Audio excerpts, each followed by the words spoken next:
They told us that technological evolution is a straight line, from stone tools to smartphones, from fire to nuclear energy.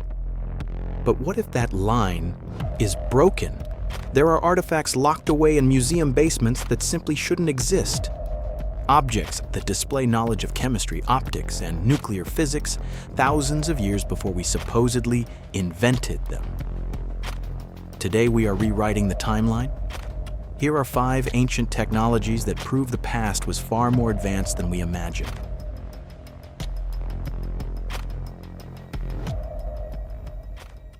Electricity is usually taught as a breakthrough of the 19th century, tied to names like Faraday, Volta, and Edison.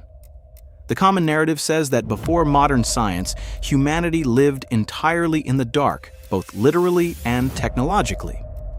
But what if that story is incomplete? What if the foundations of electrical knowledge were laid thousands of years earlier? Just outside Baghdad, Iraq, archaeologists uncovered a set of 2,000-year-old clay jars that challenge everything we think we know about ancient technology. At first glance, these vessels appear ordinary. But inside them lies a surprisingly precise and deliberate configuration, a copper cylinder surrounding an iron rod, carefully isolated at the top with asphalt. This is not a random design, nor is it suitable for storing food, water, or scrolls. When researchers recreated these objects and filled them with a weak acidic solution, such as vinegar or fermented grape juice, something astonishing happened. The setup produced an electrochemical reaction, generating a measurable electrical charge of up to 0.5 volts. In other words, these jars function exactly like primitive batteries. This discovery raises profound questions. Who built them? More importantly, why? Some scholars suggest they were used for electroplating, coating objects with thin layers of gold or silver, a technique that would explain the remarkable craftsmanship of ancient jewelry. Others propose medicinal or ritualistic purposes, possibly involving mild electrical stimulation. And then there is the most provocative idea of all. Could they have been used for some form of ancient lighting or energy transfer? There is no definitive answer, only possibilities, but one thing is certain. These artifacts suggest that ancient civilizations may have understood and harnessed natural forces far earlier than we are taught. And this enigmatic device leads us directly to the next mystery.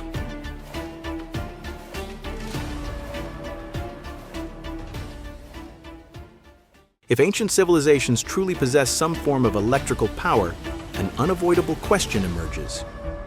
What were they actually using it for? A battery alone is useless without something connected to it. Energy only matters when it powers a system. And this is where the mystery deepens. In Egypt, at the Temple of Hathor in Dendera, there exists a stone relief that has puzzled researchers for decades.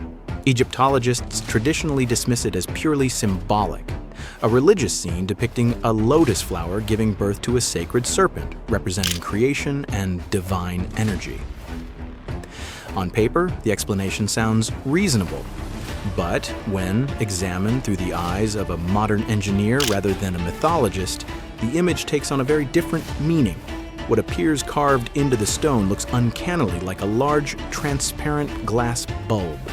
Inside it, the so-called snake strongly resembles an electrical filament or plasma discharge, stretching from one end of the bulb to the other.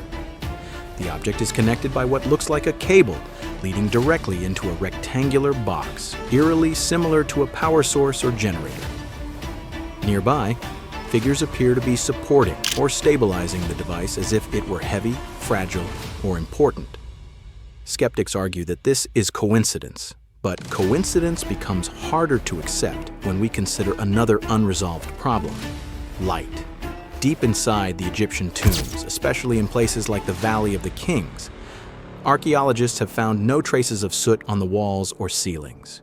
This is a serious anomaly. If torches or oil lamps had been used extensively, centuries of smoke would have left clear black residue. Yet the walls remain clean, even in chambers located far from any natural light source.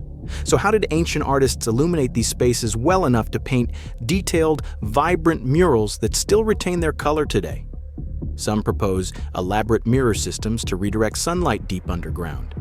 Others suggest short-burning, low-smoke flames. But none of these explanations fully account for the scale, depth, and precision involved. Which brings us back to the unthinkable possibility. What if they used artificial light powered by electricity? Could devices like those depicted at Dendera have served as ancient lamps, providing steady illumination without smoke or fire? There is no definitive proof, only unsettling questions. But when ancient batteries, strange reliefs, and spotless tombs are viewed together, they form a pattern that refuses to be ignored.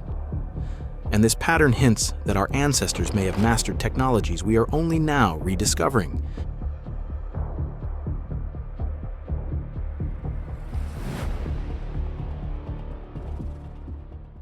We begin in India, where one of the most enduring metallurgical mysteries in human history still stands in plain sight. In the heart of Delhi, within the Qutb complex, rises an iron pillar unlike anything else on Earth. Towering over 7 meters tall and weighing approximately 6 tons, this monument has been exposed for more than 1,600 years to some of the harshest environmental conditions imaginable: intense monsoon rains, extreme heat, humidity, and modern urban pollution. Under normal circumstances, iron is highly vulnerable to corrosion. Even with modern alloys, protective coatings, and constant maintenance, iron structures inevitably rust over time. Bridges, towers, and buildings made with contemporary technology require regular painting and chemical treatment just to survive a few decades. Left unprotected, they deteriorate rapidly. And yet, this ancient pillar has defied every expectation. Despite centuries of exposure, the iron pillar of Delhi remains almost perfectly preserved, composed of approximately 99% pure iron. There is no deep corrosion, no structural decay, and no flaking rust. Instead, the surface is protected by a thin, stable film that has somehow prevented oxidation for over a millennium and a half. This alone would be remarkable. But the true mystery lies in how it was made. Scientists and metallurgists have spent decades studying the pillar, and even today there is no full agreement.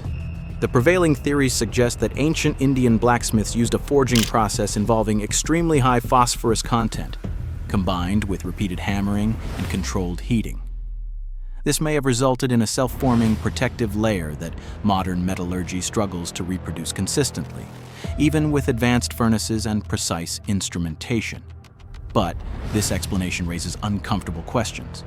How did ancient craftsmen achieve such uniform purity on such a massive scale without modern industrial tools?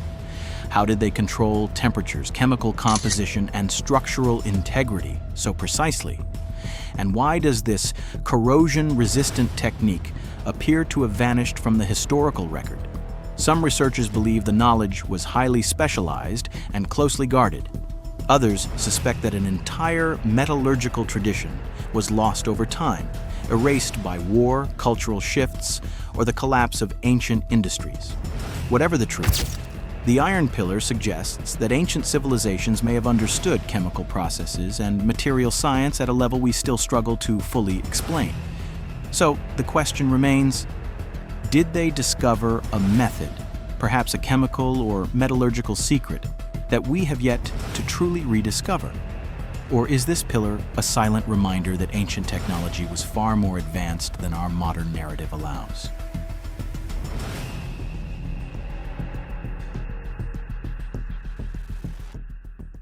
This is the Lycurgus cup, a Roman chalice crafted in the 4th century that continues to astonish modern science. At first glance, it appears unremarkable, an elegant piece of ancient glassware with a smooth jade green hue when viewed under normal reflected light. For centuries, it was admired purely as a work of art. But when light is shone through the cup, something extraordinary happens. The green abruptly transforms into a deep, fiery red, as if the object itself has changed its nature. For a long time, this color-shifting effect completely baffled historians and scientists alike. No known ancient glassmaking technique was supposed to be capable of producing such a dramatic and controllable optical transformation. Some assumed it was an accident. Others believed it to be a trick of impurities or aging. But none of those explanations held up under serious investigation. In the 1990s, researchers finally examined microscopic fragments of the cup using modern electron microscopy. What they discovered was nothing short of astonishing. Embedded within the glass matrix were tiny particles of gold and silver. Not flakes, not dust, but nanoparticles measuring around 50 nanometers in diameter. To put that into perspective, that is roughly 1/10,000th the width of a grain of salt, far smaller than anything visible to the human eye. At this scale, materials behave very differently. These nanoparticles interact with light in a way that causes specific wavelengths to be absorbed or scattered, producing the cup's remarkable color change.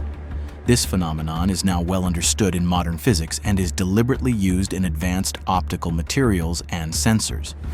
But here is the unsettling part. This is nanotechnology, the deliberate manipulation of matter at near atomic scales. The implication is staggering. The Roman craftsmen who created the Lycurgus cup were not merely melting sand and shaping glass. They were somehow controlling the inclusion and distribution of gold and silver particles at dimensions that modern nanotechnology only began to master in the late 20th century. Whether achieved through empirical experimentation or lost technical knowledge, the precision involved was anything but accidental. So how is this possible? Did Roman artisans stumble upon a process they did not fully understand, refining it through generations of trial and error? Or did they possess a deeper, more systematic understanding of materials than history credits them with? Whatever the answer, the Lycurgus cup stands as a silent challenge to our assumptions, proof that ancient technology may have reached levels of sophistication we are only now beginning to appreciate.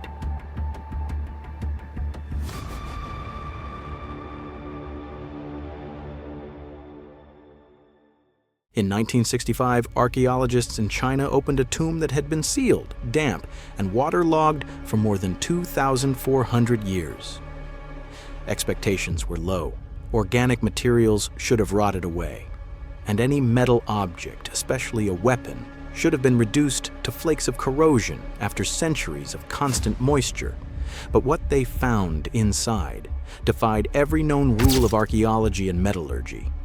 Inside a simple wooden box lay a bronze sword, perfectly preserved.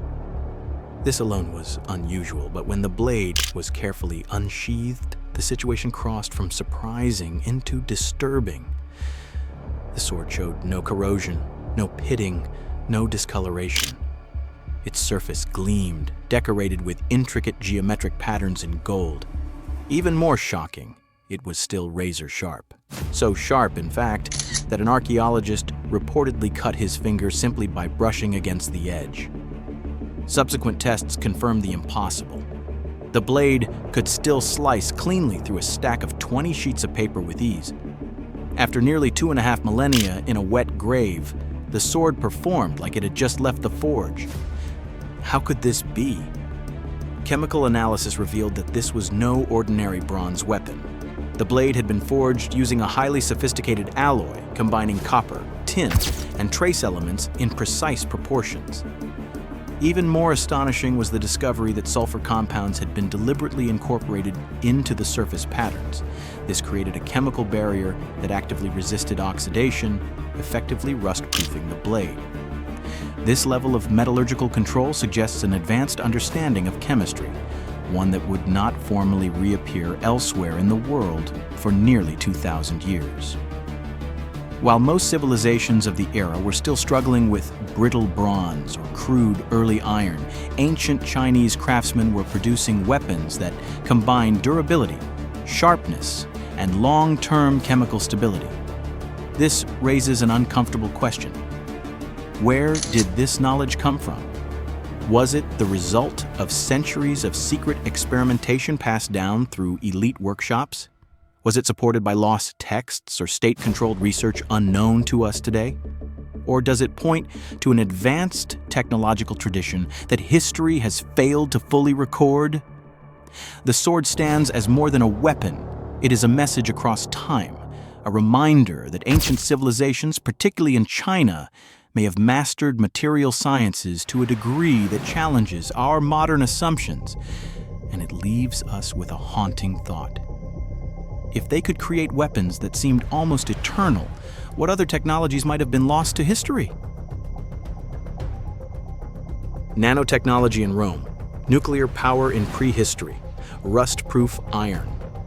The evidence is physically here, in our museums. The only thing missing is the admission that our history books are wrong. The evidence is not hidden underground anymore. It has already been unearthed, cataloged, dated, and verified. The problem is not a lack of data, it is interpretation. Accepting these technologies for what they truly represent would force historians to confront an unsettling possibility: that ancient societies may have reached levels of scientific and engineering sophistication that were later lost, forgotten, or deliberately ignored. Which of these technologies do you think is the most undeniable proof? Let me know in the comments. Subscribe for more forbidden history.